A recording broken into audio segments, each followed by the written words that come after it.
بسم اللہ الرحمن الرحیم۔ السلام علیکم ورحمۃ اللہ وبرکاتہ۔ اللہ تعالیٰ کے فضل و کرم سے آج G8 قرآن کلاس کی یہ نشست نمبر 33 ہے، 33 کلاس نمبر 33، اور آج ہم سورۃ ابراہیم علیہ السلام کے مضمون کو آگے بڑھائیں گے۔ تو آج کا جو سوال ہے، ہم نے لاسٹ ٹائم جو مکمل کیے تھے وہ غالباً 93 سوال ہم نے مکمل کیے تھے، اور آج سوال نمبر 94 کو ہم کور کریں گے۔ تو آپ دیکھیں کہ 94 میں یہ جو سوال نمبر 94 وہ اس کے متعلق ہم اس کو پہلے کریں گے من۔ تو آیت نمبر 3 کے اندر ہیں، اور ہم نے للکافرین یہ سارا کر لیا تھا۔ آج ہم گو کے لفظ جو یہاں پہ من الظلمات الی النور، یہاں پہ من کو ہم نے تھوڑا سا کور کیا تھا حرف جر کے طور پر، لیکن آج مزید تفصیل کے ساتھ اس کو آج کور کریں گے، یہ والا من اور ساتھ اگلا ورڈ عذاب۔ تو دو لفظ انشاءاللہ آج ہم کور کریں گے۔ تو چلتے ہیں سوال نمبر 94 کی طرف۔ سورۃ ابراہیم علیہ السلام آیت 3 کے لفظ من کے قرآن کریم میں مختلف استعمالات سے کیا قواعد اور نکات اخذ کیے جا سکتے ہیں؟ تو سب سے پہلے میں یہ عرض کروں گا کہ من دو حروف پر یہ مرکب ہے، یعنی میم اور نون۔ ہمیں قرآن کریم میں اور عربی زبان میں میم نون کے ساتھ ایک اور لفظ بھی ملتا ہے جس کو ہم کہتے ہیں من، جیسے وَمِنَ النَّاسِ مَن يَقُولُ۔ تو یہ جو آیت مبارکہ ہے جو ابھی میں نے کوٹ کی ہے سورہ البقرہ کی، اور رکوع نمبر 2 اسی سے سٹارٹ ہوتا ہے، اس میں دونوں کی مثالیں وَمِنَ النَّاسِ لوگوں میں سے، من یقول جو کہتے ہیں یا جو کہتا ہے۔ تو صرف ایک حرکت سے دونوں کے معنی کے اندر بھی فرق پڑ جاتا ہے، ان کے استعمالات کے اندر بھی فرق پڑ جاتا ہے، من اور من۔ تو من جو ہے اس کو لغت کے اعتبار سے، قواعد کے اعتبار سے، اس لحاظ سے اس کو حرف جار کہیں گے یا حرف جر کہیں گے، اور یہ کثرت سے قرآن کریم میں استعمال ہونے والا لفظ ہے یا کلمہ ہے۔ تو ایک اسٹیٹسٹیکل انالیسس، ایک شماریاتی تجزیہ کے مطابق یہ 3000 سے بھی زائد مرتبہ یہ استعمال ہوا ہے، مختلف آیات میں، کئی آیات میں کئی مرتبہ استعمال ہوا ہے۔ تو اسٹیٹسٹیکل انالیسس جو شماریاتی تجزیہ کہ 3226 مرتبہ۔ تو اگر اس کو ہم ویسے رکھیں کہ 3000 سے زائد مرتبہ، اگر معین نہ بھی ہو، کم از کم اتنا ریفرنس یاد آ جائے کہ یہ وہ کلمہ ہے جو ہزاروں مرتبہ قرآن کریم میں استعمال فرمایا گیا ہے۔ چنانچہ چلتے ہیں کہ قرآن کریم میں اس کے مختلف استعمالات کیا ہیں، کیسے یہ ہمیں ملتا ہے۔ تو ہم دیکھتے ہیں کہ جب ہم قرآن کو کھولیں، قرآن شریف کو، تو سورہ البقرہ کی شروع میں ہی پہلے پیج کے اوپر ہی ہمیں یہ من ملتا ہے، اور میں نے یہ آپ کے سامنے یہ ہیڈنگ رکھی ہے کہ من علامت سکون کے ساتھ، یعنی جزم کی علامت کے ساتھ من، جیسے وما انزل من قبلک وبالآخرۃ هم یوقنون، یہاں پہ من نون کے اوپر سکون ہے، نون ساکن، تو من علامت سکون کے ساتھ۔ تو یہ اس کی مثال ہے، اور یہ ہزاروں مرتبہ قرآن کریم میں استعمال ہوا ہے۔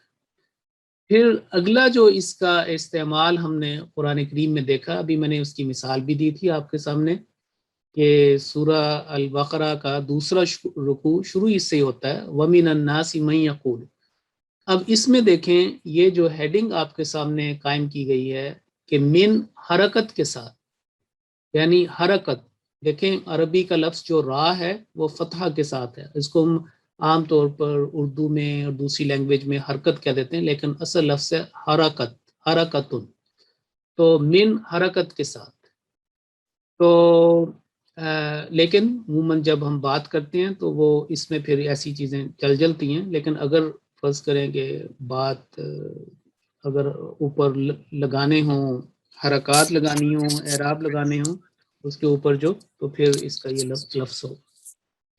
اب یہاں پہ من حرکت کے ساتھ اب یہ دیکھیں وَمِنَ النَّاسِ، یہاں پہ جو من تھا اس نے نون کے اوپر فتحہ، یہ مفتوح بن گیا ہے فتحہ کے ساتھ، اور نتیجہ کیا نکلا کہ پہلا جو تھا مثال کے طور پر یہاں پہ اس میں من، جیسے آپ یہاں پہ ہینڈ دیکھ رہے ہیں، یہاں پہ ہاتھ، یہاں پہ من کے بعد الف لام نہیں تھا، تو یہ جو من ہے نون ساکن، یہ سکون ختم ہو کر یہاں پہ فتحہ کی علامت آ جائے گی، کیونکہ اگلا جو لفظ ہے وہ الف لام سے شروع ہو رہا ہے، اور الف لام جو ہے وہ اس بات کا تقاضا کرتا ہے کہ اس کو مدغم کر کے اگلا جو مشدد لیٹر ہے اس کے ساتھ اس کو ملایا جائے، ادروائز یہ ہم دو جو ساکن لیٹر ہیں ان کو ہم آپس میں ملا ہی نہیں سکتے۔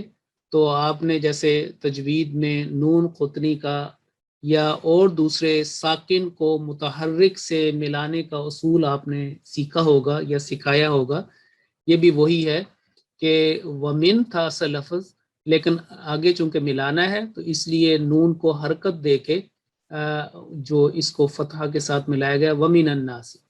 اب اس میں ایک تجوید کا یہ بھی اصول ہے کہ اکثریت جو ہے، اب یوں سمجھیں کہ 95% جو ساکن حروف ہوتے ہیں، بلکہ 95 سے بھی زیادہ، 95% سے بھی زیادہ، بہرحال 95% جو ہے کثرت کو ظاہر کرتی ہے کہ اگر آپ نے ساکن حرف کو متحرک حرف میں جو اگلا ہے اس کے ساتھ ملانا ہو تو کسرہ کو کے ساتھ ساکن کو متحرک کیا کرتے ہیں، یعنی اگر ان ہے تو ہم انل کافرون ہوگا، بلکہ انل کافرون، یا اس طرح سے آگے لفظ آئیں گے۔ اسی طریقے سے اگر واو ہے، اور بھی بہت ساری مثالیں آپ کو ملیں گی، لیکن یہ جو حرف جار ہے من، اس کو فتحہ کے ساتھ متحرک کرتے ہوئے آگے ملایا جاتا ہے، جیسے کہ یہاں پہ مثال ہے وَمِنَ النَّاسِ، اور قرآن کریم میں اور بھی بہت ساری مثالیں آپ کو ملیں گی۔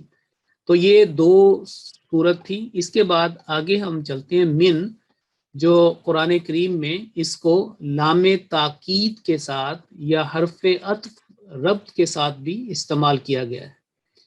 تو دیکھیں لفظ تھا من، اور اس سے پہلے لام تاکید، یا عربی کے لحاظ سے التوکید بھی کہتے ہیں، لیکن چونکہ اردو میں لفظ تاکید کثرت سے استعمال ہوتا ہے اور توکید جو ہے وہ استعمال نہیں ہوتا، وہ خالصتاً عربی کے اندر ہے، اس کا اردو میں استعمال جو ہے وہ رائج نہیں ہوا، لیکن تاکید جو ہے گو کہ عربی کا لفظ ہے، لیکن یہ عام طور پہ کہ میں آپ کو اس بات کی تاکید کرتا ہوں، ایمفیسائز جیسے ہوتا ہے، سٹریس کرنا، تاکید۔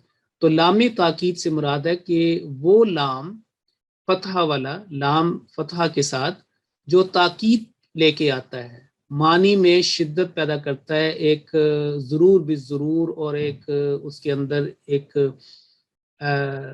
معنی کے اندر اضافہ کرتا ہے، اور کسی چیز کو معین کر کے دکھاتا ہے، بتاتا ہے۔ تو یہاں پہ ہیڈنگ نمبر 3 ہے کہ لام تاکید کے ساتھ یا حرف عطف کے ساتھ، عام طور پر اردو میں اس کو عطف بول دیا جاتا ہے، لیکن یہ تو کے اوپر آپ دیکھیں یہاں میں نے سکون لگایا ہے، تو مراد ہے کہ یہ عطف، حرف عطف، اور عطف کو مطلب ہوتا ہے ملانا، اسی لیے بریکٹ میں لکھا گیا ہے ربط، یعنی کہ ملانے کے یہ کام آتا ہے۔ تو ہم دیکھتے ہیں کہ لفظ جو فوکس ہم نے کیا من، تو قرآن کریم کی بہت کئی آیات میں لام میں تاکید کے ساتھ یہ فکس کیا گیا ہے۔ تو جیسے آپ دیکھیں کہ یہ لفظ ہوگا لمن، یعنی ضرور سے، میں سے، تو لا کا مطلب ہوتا ہے ضرور، اور چونکہ آگے الصالحین تھا، الف لام کو مدغم کر کے صاد کے ساتھ ملانا تھا، اور صاد جو ہے مشدد، تو لمن کو پھر متحرک کرتے ہوئے لمن الصالحین جو ہے یہ بنایا گیا۔ تو کہنے کا مطلب یہ ہے کہ بعض ایک حرف والے بامعنی جو کلمات بھی ہوتے ہیں، جیسے آپ دیکھیں کہ با ہے، وہ بسم اللہ کے ساتھ آ کے اس نے ساتھ کے معنوں میں میت کو ظاہر کیا ہے۔ جیسے تا ہے، وہ تاللہ، وہ بھی اللہ تعالیٰ کی قسم کے معنوں میں استعمال آتا ہے۔ تو جب انشاءاللہ ہمارا یہ جیسے گرامر کے چل رہے ہیں، 5 سوال ہو چکے ہیں، ہم نے اسماء کو پہچاننے کی علامات سیکھے تھیں، اور گزشتہ کلاس میں افعال کی پریکٹس کی تھی کہ کون سے 14 علامات ہیں، 14 سائنز ہیں جن سے ہم افعال کو پہچان سکتے ہیں۔ تو آگے انشاءاللہ لیسنز میں حروف جار جو 11 مرتبہ قرآن کریم میں مختلف یعنی 11 استعمال ہوئے ہیں، ان کے بارے میں مزید تفصیل سے بات ہوگی۔ تو کہنے کا مطلب یہ ہے کہ ایک حرف جو ہے کسی لفظ کے ساتھ ملے تو معنی میں تبدیلی پیدا کرتا ہے، جیسے میں نے با کی مثال دی، بسم اللہ، تاللہ، اور اسی طرح لام کی کہ لام اگر کسرہ کے ساتھ ہو تو للہ، جیسے اب کہتے ہیں للہ، للمؤمنین، للکافرین، للناس، اور لام اگر فتحہ کے ساتھ ہو تو یہ لام تاکید یا لام التوکید کہلاتا ہے، اور یہ اس کا استعمال ہے۔ اس کے بعد آگے میں نے دوسرا لکھا ہوا کہ یا حرف عطف، اور حرف عطف جو ہیں وہ کئی ہیں، اور فا کو ہم فوکس کر رہے ہیں کہ فا جو ہے ایک حرف، وہ جب کسی کے ساتھ کسی اسم کے ساتھ لگ جائے، یا حروف جار، خاص طور پر اس وقت ہم من کو فوکس کر رہے ہیں، یا افعال کے ساتھ، تو اس کا مطلب ہوتا ہے پس۔ تو یہ پہلا جو آیت مبارکہ کا ترجمہ وہ بتا دیتا ہوں آپ کو، تاکہ ایک ریفرنس کے طور پر یاد رکھا جائے کہ یہ جو آیت ہے وَلَقَدِ اسْتَفَيْنَاهُ فِي الدُّنْيَا، یہ سورہ البقرہ کی آیت مبارکہ ہے، اور حضرت ابراہیم علیہ السلام کے بارے میں ان کی جو ایکسیلنسز ہے، ان کا جو اعلیٰ درجہ بلند مقام ہے، اس کی طرف یہ ظاہر کر رہی ہے، اور اس کا آیت نمبر ہے 131، یعنی ایک حصہ، اصل تو آیت مبارکہ ہے وَمَن يَرْغَبُ عَن مِّلَّتِي، لیکن یہ دوسرا حصہ ہے وَلَقَدِ اسْتَفَيْنَاهُ۔ تو آیت نمبر 131، 131 نمبر کی آیت سورہ البقرہ، حضرت ابراہیم علیہ السلام کے، کہ وَإِنَّهُ فِي الْآخِرَةِ لَمِنَ الصَّالِحِينَ، اور آخرت میں بھی وہی ضرور بالضرور یقیناً صالحین میں سے ہوگا۔ پھر دوسرا جو فَمِنْكُمْ کا جو بتا رہے تھے کہ من جو ہے اس سے پہلے فا آ سکتا ہے، اور فا کا مطلب ہوتا ہے پس، اور اس کو عطف کے معنوں میں استعمال کیا جاتا ہے، اور یہ حوالہ جو ہے سورہ التغابن سے لیا گیا ہے۔ یعنی مثالیں تو بہت ہیں، لیکن وقت کی کمی کے مطابق جتنا ایک ریفرنس کے طور پر آپ کو بعض مثالیں جو ہے وہ آپ کی خدمت میں پیش کی جاتی ہیں۔ تو یہ سورہ التغابن، اور اس کے لیے چلتے ہیں۔ سورہ التغابن جو ہے وہ چیپٹر نمبر 64 ہے، سورہ نمبر 64، اور اس کی آیت مبارکہ ہے یہ 3 آیت مبارکہ 3 ہے۔ هو الذی خلقکم فمنکم کافر ومنکم مؤمن، وہی ہے اللہ ہستی، اللہ تعالیٰ جس نے تم سب کو پیدا کیا، پھر تم میں سے بعض جو ہے وہ انکار کرنے والے، نا قدرے نا شکرے بن جاتے ہیں، انکار کرتے ہیں، حق پوش بن جاتے ہیں، اور بعض ایمان لانے والے بن جاتے ہیں۔ واللہ بما تعملون بصیر۔ تو آیت نمبر 3 تھی سورہ التغابن۔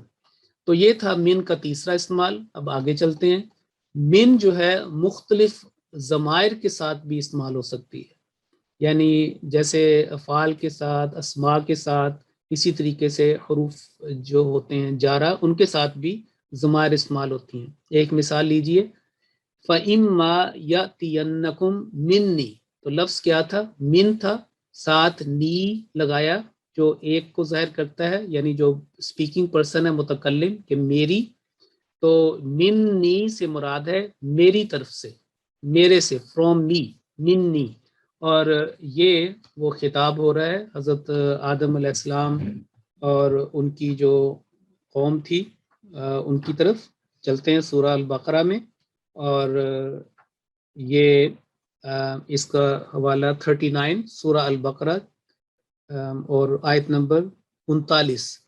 تو یہاں پہ یہ فرمایا گیا کہ ان کو جب کہا کہ اب تم جاؤ یہاں سے، اور وہ سارا واقعہ جو رکوع نمبر 4 میں بیان ہوا ہے، اس میں فرمایا کہ اگر میری طرف سے تمہیں کوئی ہدایت آئے تو جس نے میری ہدایت کی پیروی کی، اس کو فالو کیا، اس کو کسی قسم کا کوئی خوف نہیں ہوگا، اور آگے ولا ہم یحزنون کے الفاظ بھی ہیں۔ تو آیت نمبر 39۔ تو یہاں پہ بھی آپ دیکھیں من اور ساتھ اس کو ملایا نون اور یا کے ساتھ، جیسے آتا ہے کہ وجعلنی یا ورحمنی، تو نی آتا ہے نا، تو نی مراد ہے، تو من اور نی ملا کے جب ملا تو نون مشدد، دونوں نون ملے تو نون مشدد بن گیا، تو ہم اس کو پڑھتے ہیں من نی، کہ میری طرف سے۔ تو اسی طریقے سے اور بھی قرآن کریم میں مثالیں آئی ہیں، جیسے اوپر آپ دیکھیں فمنکم، تو منکم تم سب کی طرف سے، ومنکم مؤمن، تو یہ اور بھی آگے انشاءاللہ تعالی سیکھیں گے۔ تو اگلا جو ہے وہ ہے من اسم موصول کے ساتھ، اگر اسماء ہوں تو موصولہ کہلائیں گے، اگر اسم ایک ہے تو پھر موصول، یعنی جس نے بات کو آگے بڑھانا ہے، جس کو ہم کہیں گے کہ ریلیٹیو پروناؤن، تو من اسم موصول کے ساتھ۔ چنانچہ ہم دیکھتے ہیں کہ سورہ البقرہ کے شروع میں ہی یہ مرکب استعمال ہوا ہے، تو بعض مرتبہ جیسے منی یا فمنکم یا لمینا، یہ مرکب معنوں استعمال ہوا ہے، یعنی اس کے جو یوسیج ہے مرکب۔ تو یہاں پہ بھی یہ جو آیت مبارکہ ہے، آیت نمبر 4 سورہ البقرہ، الذین یؤمنون بالغیب ویقیمون الصلاۃ ومما رزقناہم ینفقون، تو یہ بیسیکلی من جو ہے یہ حرف جار آ گیا، اور ما جو ہے اس میں موصول، جس نے آگے بات کو بڑھایا، دونوں کو آپس میں ملایا، تو من کا میم کے ساتھ مدغم ہو کے یا ادغام ہو کے میم کے اوپر تشدید آ گئی، اور ہم نے اس کو پڑھا مم ما۔ در حقیقت یہ دو لفظ ہیں جن کو جو اس طرح لکھا گیا ہے۔ تو آپ دیکھیں کہ انشاءاللہ آئندہ جب لیکچرز اور مزید آگے کلاس جائے گی تو رسم الخط کے بارے میں کسی وقت میں لیکچر دوں گا، کہ رسم الخط کے اندر تجوید کے اصول چھپے ہوئے ہیں۔ تو آپ دیکھیں کہ ادغام کا جو اصول بیان کیا جاتا ہے کہ یا نون میم واو، یرملون میں سے یا نون میم واو ینمو یا یمون کہہ دیں، یا میم واو نون، وہ نون ساکن کے بعد اگر آ جائے تو وہ ادغام ہوتا ہے غنہ کے ساتھ، اور اس کی مثال آپ یہ دیکھیں کہ یہ من اور ما، اس کو ملا کے اس کو رسم الخط میں اس کو ٹوگیدر اکٹھا لکھا گیا ہے۔ شروع میں نہ حرکات تھیں، نہ اس پر تشدید کا سائن تھا، صرف میم میم الف لکھا گیا، لیکن اس کو شروع سے ہی میم ما 2 سیکنڈ لمبا کر کے 2 سیکنڈ غنہ 2 سیکنڈ الف اس کو لمبا کر کے پڑھا گیا۔ تو یہ ایک تھا مرکب مثال۔ پھر آپ دیکھیے کہ اگلی جو مثال ہے ومن اظلم ممن منع، اس میں بھی آپ دیکھیں کہ یہ سورہ البقرہ کا ہے، اور اس کی طرف چلتے ہیں آخر میں کوارٹر نمبر 4 میں، اور یہ آیت مبارکہ کا ریفرنس یہ ہے کہ 115 اور اس میں یہ بھی من اور من، یہ ابھی ہم بات کر رہے تھے شروع میں کہ وَمِنَ النَّاسِ مَن يَقُولُ، کہ ایک آیت مبارکہ غالباً 8 نمبر آیت ہے، وَمِنَ النَّاسِ مَن يَقُولُ، نہیں 9 نمبر آیت نمبر 9 وَمِنَ النَّاسِ، اس میں 2 مثالیں، لیکن یہاں پہ بڑی دلچسپ صورتحال ہے کہ من من در حقیقت 2 لفظ ہیں، من اور من۔ تو دوسرے لفظوں میں آپ سمجھیں کہ حرف جار اور اس میں موصولہ کا ٹوگیدر رسم الخط میں ایک لفظ میں جو ظاہر کیا گیا یہ لفظ ہے۔ آیت مبارکہ ہے 115، تو اس میں اس کا ترجمہ جیسے آپ کو پتہ ہے کہ ہمیں مساجد سے روکا جاتا ہے، کہا جاتا ہے کہ آپ اپنی مسجد کو جو ہے مسجد نہیں کہہ سکتے، یہ وہ آیت نمبر 115، اور اس کے بارے میں تفصیل سے یہاں پہ پہلے اشارہ دے دیا گیا، اور اس کی بڑی قباحت بیان کی گئی ہے جو یہ کام کرے۔ تو ومن اظلم ممن منع، اب یہاں پہ میم کے اوپر تشدید یہاں پہ نہیں لگائی گئی، اور اس لیے یہ لفظ کو بعض چیزیں چھوڑ دی گئی ہیں تاکہ آپ اس کو سمجھیں. یہ دیکھیں جیسے من اور من کو ملا کے مم من آ گیا تھا، اب یہاں پہ جو مم من کا نون ساکن ہے آگے میم آ رہا ہے، تو یہاں پہ بھی ادغام کا جو اصول ہے وہ کار فرما ہوگا. اس لیے جو اصل قرآن مجید ہے وہاں پہ آپ کو میم کے اوپر بھی تشدید ملے گی، تو پورا اس کا تلفظ ایسے ہوگا کہ مم مم منع، مم مم منع، تو پہلے غنہ پھر اگلا غنہ، مم مم منع، ایسے اس کا تلفظ جو ہے وہ ہوگا. تو اب ہم چلتے ہیں من ضمائر کے ساتھ پریکٹس. تو آپ دیکھیں من کو ہم نے فوکس کیا، اور من ہو، اور اس وقت میرا خیال ہے کہ تھوڑا سا بریک بھی ہو جائے، اگر آپ کسی کو مائک دیں تو اس کے بارے میں کچھ پریکٹس بھی ہو جائے. اور یہ جیسے کہ بتایا کہ ہزاروں مرتبہ یہ لفظ استعمال ہوا ہے ضمائر کے ساتھ بھی، اور ضمائر جو اسماء جو ہیں اس سے پہلے بھی.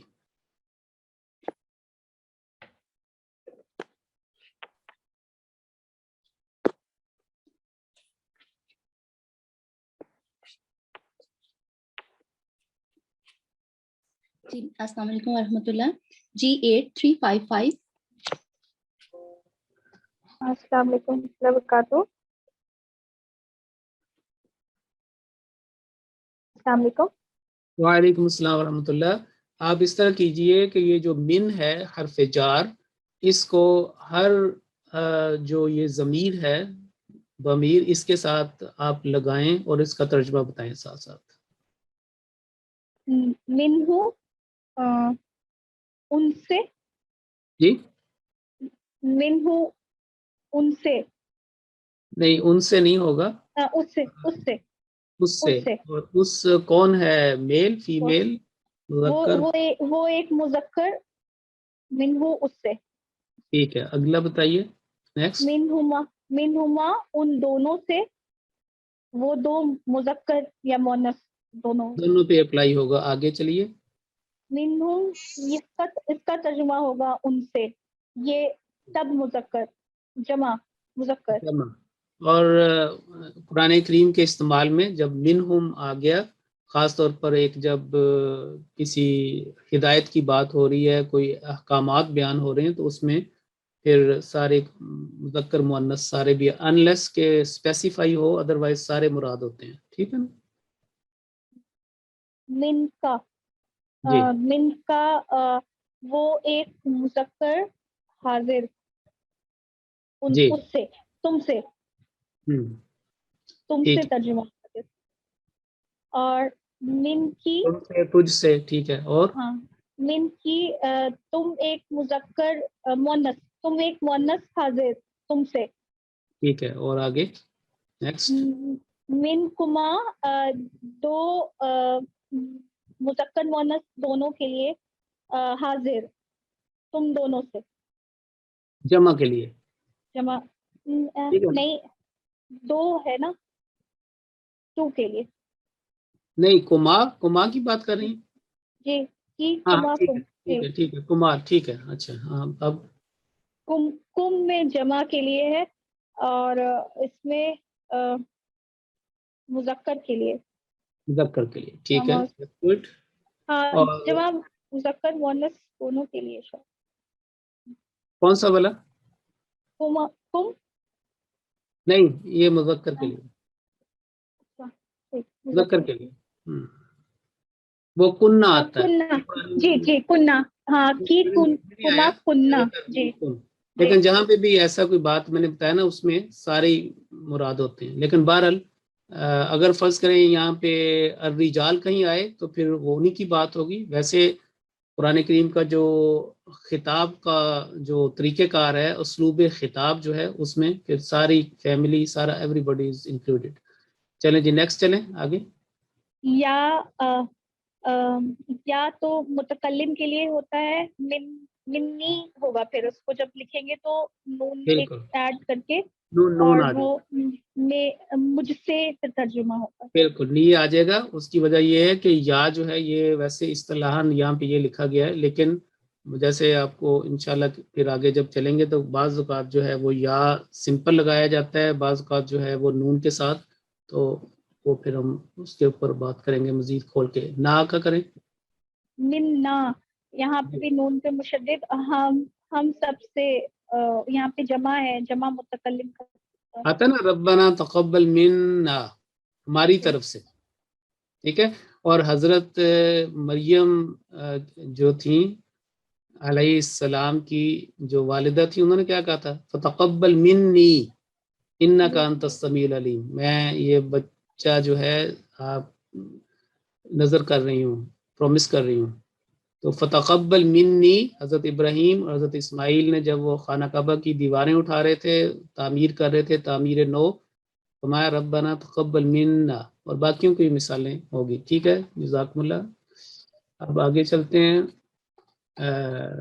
سورت ابراہیم کے اگلے لفظ میں. تو سوال نمبر جو ہے 94 ہمارا مکمل ہوا. اب ہم چلتے ہیں کوشچن نمبر 95، سوال نمبر 95 95. سورت ابراہیم علیہ السلام آیت 3 کے لفظ عذاب شدید کی روشنی میں کیا قواعد، معنی اور نکات اخذ کیے جا سکتے ہیں؟ تو عذاب کا جو لفظ ہے اس کو آج ہم فوکس کریں گے. تو اس کا جواب یہ ہے جی، اس کا جواب یہ ہے کہ یہ جو لفظ عذاب ہے، اس کا جو مصدر، اس کا جو بنیادی مرکزی جو حروف ہیں جہاں سے پھر اگلے لفظ بنتے ہیں، وہ یہ 3 عین، ذال اینڈ با. عین، ذال، با. اور یہ بھی کثرت سے استعمال ہونے والا قرآن کریم میں لفظ ہے. کہتے ہیں 300 جو ہے کثرت کو بھی ظاہر کرتا ہے. تو 373 مرتبہ 373 اور 5 حالتوں میں یہ قرآن کریم میں استعمال ہوا ہے. عذابن، اب دیکھیں خاصی بڑی تعداد، یعنی اکثریت آپ دیکھیں 322 مرتبہ. عذب، اس نے عذاب دیا 41 ٹائمز. معذبن، عذاب دینے والا 4 مرتبہ. معذبین جو ہے وہ جن کو عذاب دیا گیا 4 مرتبہ. اور عذبن 2 مرتبہ. یہ باقی پہلے جو 4 ہیں ان کے معنی ایک جیسے ہیں، تقریباً ملتے جلتے بہت سارے. اور عذبن جو ہے اس کا معنوی لحاظ سے وہیں پہ بات پہنچتی ہے. تو چلتے ہیں جی کہ عمومی معنی یعنی جنرل میننگ. پہلا اس کا جب ہم یہ لفظ سنتے ہیں یا پڑھتے ہیں قرآن کریم میں، تو پہلا اس کا یہ آتا ہے کہ بدنی سزا، بدنی سزا، تکلیف، عذاب، یہ ساری چیزیں آتی ہیں. نمبر 2، ہر وہ چیز جو طبیعت پر شاق ہو، یعنی مشکل لگے، اس سے طبیعت گھبرائے، بے چینی محسوس ہو، بے آرامی ہو، اور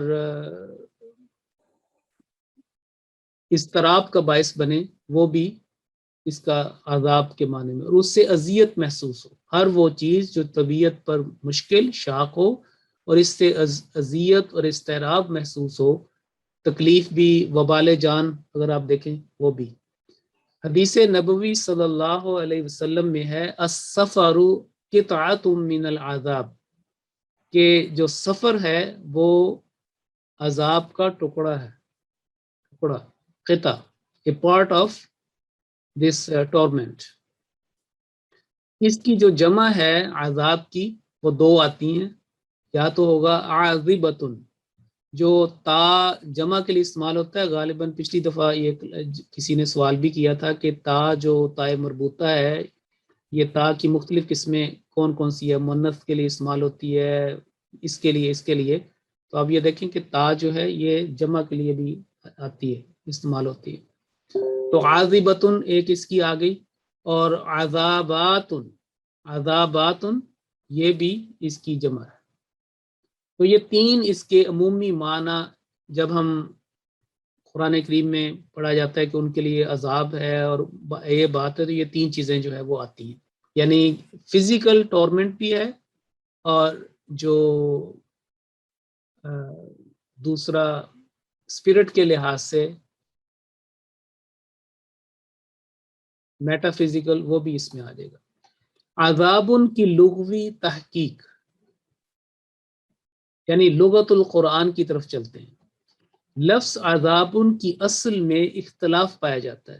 اصل سے مراد ہے کہ اس کے بارے میں ماہرین مختلف باتیں بتاتے ہیں کہ اس کا آغاز کہاں سے ہوا تھا، کس طریقے سے، کن معنی کے ساتھ، یا کس پس منظر میں اس لفظ نے جنم لیا، یا اس نے اپنے معنی کو اٹھایا، یا اس کے جو استعمالات ہیں اس سے کیا پورا مضمون جو ہے وہ ابھرتا ہے۔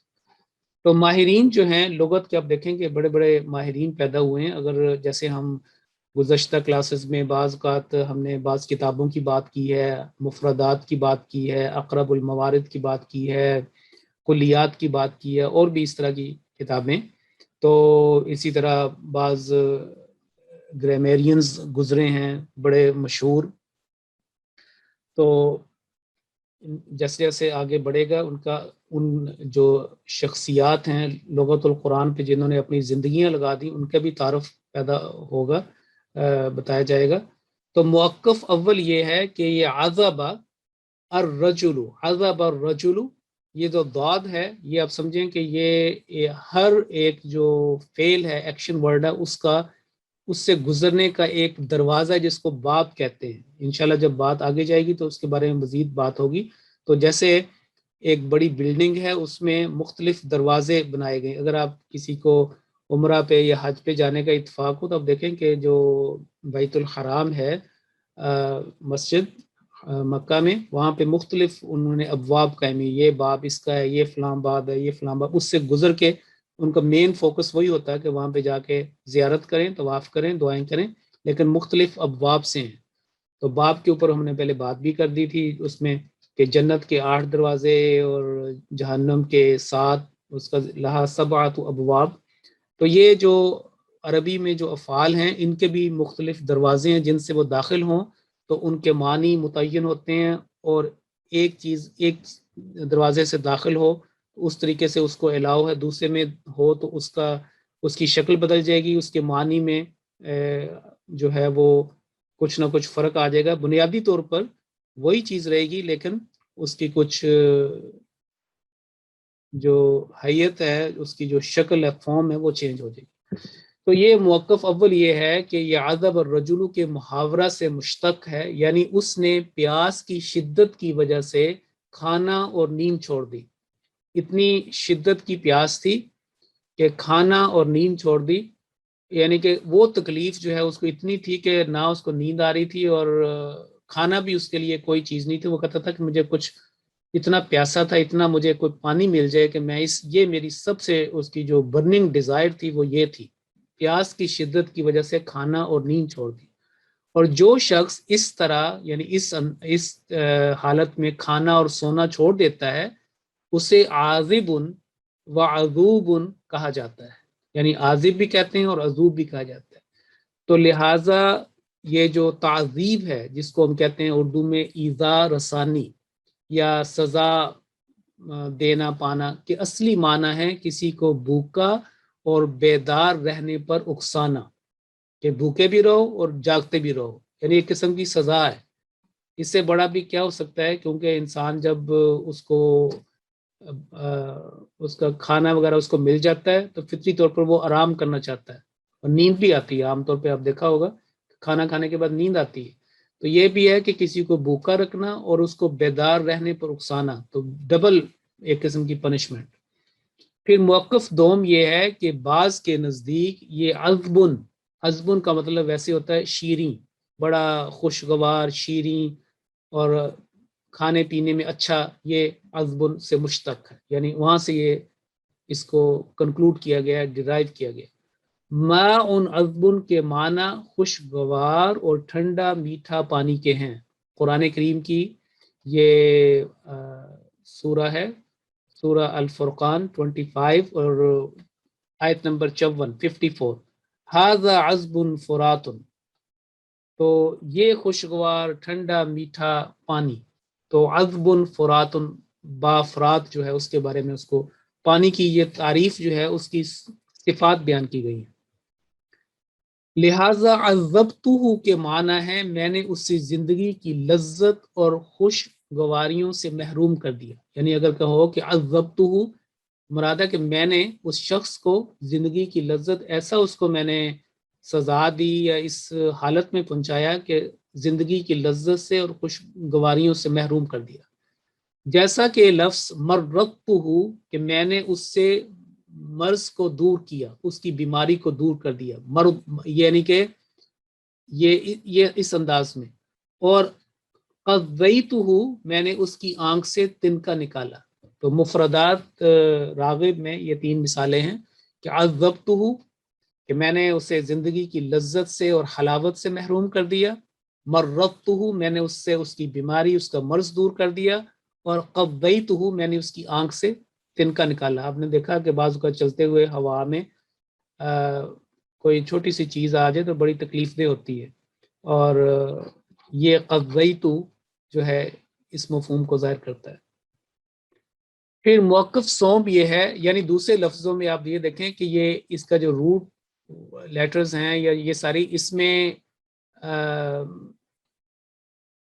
ڈبل معنی پائے جاتے ہیں. سزا بھی ہے اور اس طریقے سے دوسرے طریقے سے اگر آئے تو اس میں تکلیف کو دور کرنا بھی. تو موقف سوم بعض نے کہا ہے کہ دراصل التعذیب کے معنی ہیں کسی کو کوڑے کے یعنی کہ سرے کے ساتھ متواتر ماننا.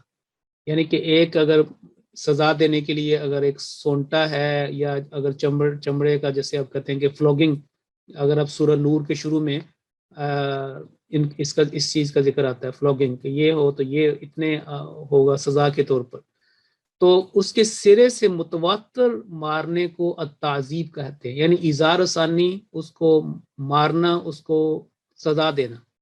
تو کہتے ہیں کہ کوڑے کے یعنی فلوگ اس کے سرے سے شروع کا جو ہوتا ہے اس سے متواتر مارنے کو التعذیب کہتے ہیں. چنانچہ بعض علماء لغت نے تعذیب کے معنی ہی مارنا کے لکھے ہیں. یعنی کہ لکھا تعذیب کیا ہے تو کہتے ہیں مارنا. پھر آگے مزید تفصیل کیا ہے کہ اس کو چمڑے کے لمبے جو ایک ہوتا ہے اس کے ساتھ جیسے پرانے وقتوں میں ان کو سزا دیا کرتے تھے. تو قرآن کریم میں بھی اس کا استعمال کیا ہے. اب سورہ الفجر کو آپ لکھیں تو اللہ تعالیٰ نے اپنی ناراضگی کا اظہار کیا ایک قوم پر، فصب علیہم ربک صوت عذاب. اب صوت جو ہے کوڑے کو کہتے ہیں، یعنی چمڑے کا وہ جو ایک لمبا سا جس کے ساتھ جو ہے وہ یہاں پہ بھی ایک معنوی لحاظ سے بتایا گیا ہے کہ عذاب کا کوڑا برسانا، زبردست مصیبت میں ڈالنا. تو یہ بھی اس کا ترجمہ جو ہے وہ یہاں پہ بیان کیا گیا معنوی لحاظ سے کہ زبردست مصیبت میں ڈالنے کو یہ وہی تعذیب کے معنوں میں آ گیا. چوتھی بات یہ ہے موقف چہارم یہ ہے کہ بعض کے نزدیک یہ ماء عذب کے محاورہ سے ماخوذ ہے. جیسے کہ اوپر ہم نے قرآن کریم سے یہ کہا تھا کہ عذب فرات، تو یہاں پہ ماء عذب سے ایک خوشگوار ٹھنڈا میٹھا پانی ہو تو اس کو بھی ہم یہ ماء عذب کہیں گے. کہتے ہیں کہ یہ اسی محاورہ سے بات کو آگے پہنچایا گیا ہے. یعنی مقدر پانی جس کے اوپر کوڑا کرکٹ پڑا ہوا، اوپر جو آپ دیکھیں کہ ہواؤں سے اوپر ایک تنکے اور خس و خاشاک وہ جو ایسی چیزیں پڑ جاتی ہیں ان کو، اس بنا پر عذبتہ کے معنی ہے میں نے اس کی زندگی کے چشمہ صافی کو مقدر کر دیا، یعنی اس سے زندگی کی راحت دور کر دی. یعنی اس کی زندگی کا چشمہ یعنی اس کا جو فلو آف لائف تھا اس طریقے سے میں نے اس کو تنگ کیا، اس کو اضطراب میں ڈالا کہ وہ زندگی کی لذتوں سے، حلاوتوں سے، سکون سے محروم ہو گیا. تو بعض ایسی سچویشنز ہوتی ہیں جس میں بعض لوگ جو ہیں وہ والد جان آپ نے دیکھا کہ وہ مسلط ہو جاتے ہیں کسی نہ کسی وجہ سے. تو قرآن کریم میں بھی اس کی بعض مثالیں جو ہے وہ ملتی ہیں. تبھی تو اگر آپ 5واں پارہ پڑھیں تو اس میں ایک دعا بھی ہے کہ اے اللہ ہمیں اس بستی سے نکال دو، کیونکہ اس کے جو یہاں کے رہنے والے ظالم ہیں اور وہ ظلم کرتے ہیں. بہرحال آگے اب چلتے ہیں جی کہ استفادہ از تفسیر کبیر. جیسا کہ ہماری یہ کلاس کا مقصد بھی یہ تھا کہ ہم جو مرکزی چیزیں ہیں ان سے بھی فائدہ اٹھائیں۔ تو یہ جو اس کے بارے میں العذاب کے بارے میں جو بیان کیا گیا ہے وہ 3 حوالے، جلد 1 صفحہ 154، سیم چیز ایک ہی مختلف جگہ پہ بیان کی گئی ہے، بالکل سیم وہی ہے، جلد 4 صفحہ 84-85 اور جلد 8 صفحہ 43۔ تو یہ 3 حوالے ہیں تفسیر کبیر سے۔ تو فرماتے ہیں کہ العذاب کل ما شق علی الانسان ومنعہ عن مرادہ، کہ عذاب کے معنی ہیں ہر وہ چیز جو انسان پر شاق گزرے یعنی مشکل گزرے اور حصول مراد سے اسے روک دے۔ ایک انسان اپنی زندگی کے مقصد کو حاصل کرنا چاہتا ہے، اس نے اپنے ایمز کچھ بنائے ہوئے ہیں، کچھ ٹارگٹس ہیں، لیکن اگر ایسی صورتحال پیدا ہو جائے کہ اس کے اوپر مشکلات آنی شروع ہو جائیں، مختلف ذہنی طور پر، جسمانی طور پر، مختلف انداز سے، مالی لحاظ سے، تو بہت ساری اس کی شکلیں، تو وہ بھی اس کو بھی عذاب کہا جائے گا۔ یعنی کہ ضروری نہیں کہ جسمانی طور پر ہو، بعض کا ایک انسان اچھا بھلا صحت مند ہوتا ہے، یعنی کہ جسمانی لحاظ سے وہ ٹھیک ہے لیکن ذہنی لحاظ سے صحت مند نہیں ہے، اور اگر جسمانی اور ذہنی ٹھیک بھی ہے تو بعض ایسے روحانی طور پر اضطراب یا ایسے کانشیس کے ایسے اضطراب ہوتے ہیں کہ وہ ایک مسلسل بے چینی کی زندگی انسان گزار رہا ہوتا ہے۔ تو یہ سارے اس کے اندر آگے۔ پھر وفل کلیاتی کل عذاب فی القرآن فہو التعذیب۔ تو یہ دیکھیں کہ اب جیسے کہ ہماری کلاس آگے بڑھ رہی ہے، الکلیات سے اب آپ کو سمجھ آ جانی چاہیے کہ اس سے کیا مراد ہے۔ اس سے وہی مراد ہے کہ جس کے اوپر ہم نے بات پہلے آپ کے سامنے بیان کر دی ہے، کہ یہ کہ حسب نے تو صرف ایک کتاب کا حوالہ دیا ہے، لیکن یہ اب آپ کو یہ ریفرنس کے ساتھ پتہ چل جائے گا کہ یہ کون سی کتاب تھی، کہ یہ جو ایوب بن موسیٰ ابی بقا ان کی جو کتاب تھی، ابو البقا، ابی بقا بھی کہتے ہیں، تو یہ ان کی طرف اشارہ ہو رہا ہے۔ تو یہاں پہ یہ تھا الا ولیشهد عذابهما طائفۃ فان المراد الضرب، اور کلیات میں لکھا ہے، یعنی کلیات سے مراد ہے وہ کتاب جس کی طرف میں نے ابھی بتایا آپ کو، یعنی اس کتاب میں جو لغت کی وہ کتاب ہے ابو البقا ایوب بن موسیٰ ان کی جو کتاب، اس میں لکھا ہے کہ لفظ عذاب سے مراد قرآن مجید میں عذاب دینا ہوتا ہے۔ کہتے ہیں کہ جہاں پہ بھی قرآن کریم میں عذاب کا لفظ آیا ہے وہ عذاب کے معنوں میں آتا ہے کہ تکلیف، وبال جان اور پریشانی، اضطراب اور مشکلات۔ الا ولیشهد عذابہم طائفۃ، اس کو میں نے ڈارک بلو بھی کیا ہے، اور یہ در حقیقت سورہ النور کی آیت کا ایک حصہ ہے۔ ولیشهد عذابہم طائفۃ من المؤمنین کے الفاظ ہے، لیکن یہاں پہ انہوں نے ایک صرف اشارہ دیا ہے۔ یہاں پہ وہ کہتے ہیں کہ یہاں پہ ظاہری سزا مراد ہے، یعنی جو بدنی سزا ہے، یعنی وہ مانوی استعاراتی یا وہ روحانی نہیں، بلکہ ولیشهد عذابہم، کیونکہ یہاں پہ ان کی بات ہو رہی ہے۔ سورہ نور کو اگر آپ شروع سے پڑھیں تو یہاں پہ یہ کہا ہے کہ ان کا یہ جو ہوگا سزا ہوگی، یہ آیت ہے آیت نمبر 3، کہ ان کو جو ہے 100 کوڑے لگاؤ۔ یہ جو آیت ہے نا، الزانیۃ والزانی فجلدوا، ان کو 100 ٹائمز جو انہوں فلوگنگ کرو، اور پھر ان کی یہ جو، کیونکہ جو کوڑے لگانا، فلوگنگ، یہ تو جسمانی سزا ہے نا، تو یہ کہا کہ یہاں پہ جو عذاب کہا گیا ہے اس سے جو ان کو تکلیف پہنچے گی، ان کو اضطراب پیدا ہوگا اور جسمانی، یہ عذاب جو ہے یہاں پہ کہتے ہیں کہ یہ ظاہری سزا مراد ہے۔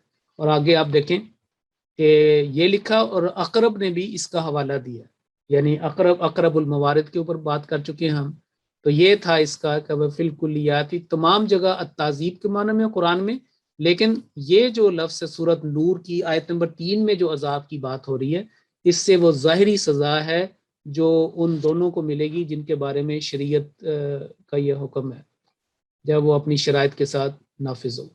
اس کے بعد اگلا جو پوائنٹ وہ یہ ہے کہ العذاب هو الایجاع الشدید، عذاب کے معنی ہیں سخت تکلیف دینا، الایجاع الشدید سخت تکلیف دینا۔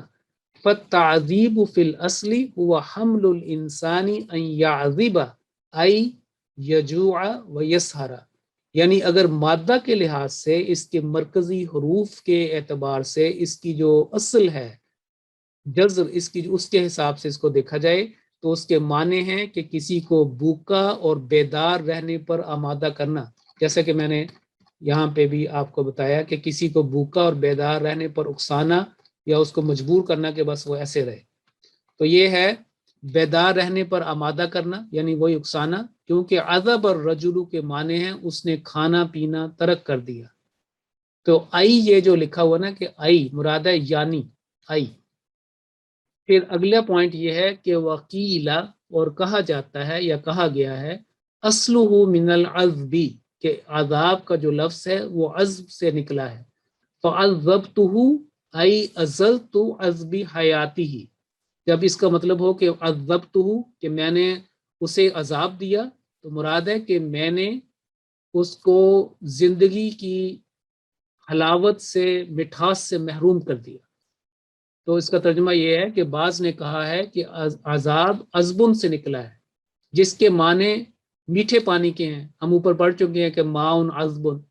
تعذیب کے معنی اور عذبہ کے معنی ہیں کہ اسے زندگی کی حلاوت سے محروم کر دیا، مفردات، وہی جو بات ہم اوپر کر رہے تھے اس کا حضرت صاحب نے تفسیر کبیر میں یہ بھی بتایا ہے کہ اس کو زندگی کی مٹھاس سے حلاوت سے محروم کر دیا۔ پس عذبہ کے معنی ہیں کہ اسے زندگی کی حلاوت سے محروم کر دیا، اور اس کا جو ساری جو یہ لب لباب یہ ساری جو ہم نے ڈسکشن کی ہے، جو اس کی یہ سامنے چیز نکلتی ہے کہ نمبر 1 تکلیف بدنی، جیسے ہم نے وَلْيَشْهَدْ عَذَابَهُمَا طَائِفَةٌ مِّنَ الْمُؤْمِنِينَ سورہ نور کی آیت نمبر 3 کا حوالہ۔ نمبر 2 ایسی چیز جو زندگی کی حلاوت سے محروم کر دے، مٹھاس سے محروم کر دے، اور تیسرا بات ایسی چیز جو مقصود حیات سے محروم کر دے۔ بعض دیکھیں کہ بڑا ہائیلی ایمبیشس ہوتے ہیں، لیکن اگر بعض ایسی چیزیں آ جائیں،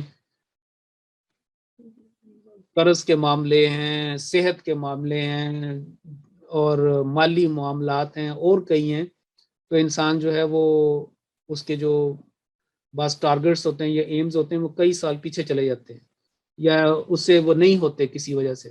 مثلا صحت فارغ البالی کہتے ہیں، بہت بڑی نعمتیں ہیں، بہت بڑی نعمتیں ہیں کہ کسی کے پاس صحت بھی ہو اور اس کے پاس ٹائم بھی ہو، تو پھر وہ اپنے اچیو کر سکتا ہے۔ لیکن اگر خدا نخواستہ اب دیکھیں گے سردردی ہو جائے تو انسان کسی کوئی اس کے اخلاق کے اندر بھی تغیر آ جائے گا، اس کے کاموں کے اندر جو انہماک ہے وہ بھی ختم آ جائے گا۔ اس کی مین یہی ہوگی کہ میں اس عذاب کو دور کروں کسی طریقے سے۔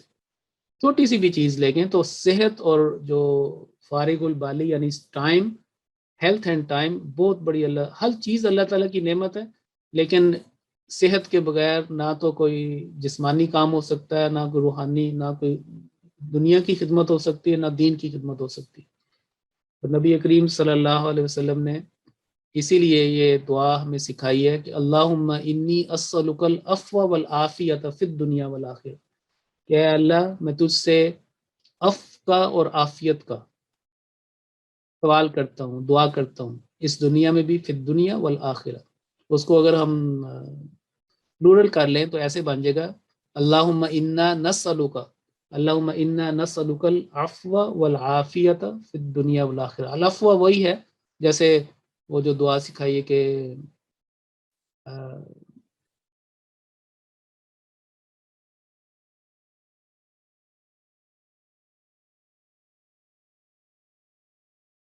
وہ جو دعا تھی، دعا لیلۃ القدر میں جو دعا تھی، فاعف عنی، اللہم انک عفو تحب العفو فاعف عنی، اللہم انک عفو تحب العفو فاعف عنی۔ تو عفو وہ ساری چیزیں آ گئیں، یعنی اللہ تعالیٰ کا، یعنی کہ عفو کا مطلب ہوتا ہے کہ اللہ تعالیٰ آپ جانے دیں، یعنی جو بھی میری کوتاہیاں میری ہو گئی ہیں، عفو جیسے ہوتا ہے نا وَيَسْأَلُونَكَ مَاذَا يُنْفِقُونَ، کہتے ہیں قُلِ الْعَفْوَ، جو ضرورت زائد ہو، تو یہ مراد ہے کہ بس اب جانے دیں، لیٹ می گو، یعنی کہ معاف کر دیں ہر چیز اور صرف نظر کریں۔ تو عافیت جو ہے وہ بھی پھر جسمانی ہر لحاظ سے اس میں تو بڑی زبردست دعا ہے، اللہم انی اسألک العفو والعافیۃ فی الدنیا والآخرہ، آمین آمین اللہم آمین۔ اچھا جی، اب آخری ہم کلاس کے آخر میں جا رہے ہیں، اور اس وقت اب وقت آ گیا ہے کہ آپ کو مائک دیے جائیں اور اس کے بارے میں ہم کچھ پریکٹس کریں۔ سب سے پہلے میں آپ کو بتاؤں کہ عربی زبان میں اس کے چند استعمالات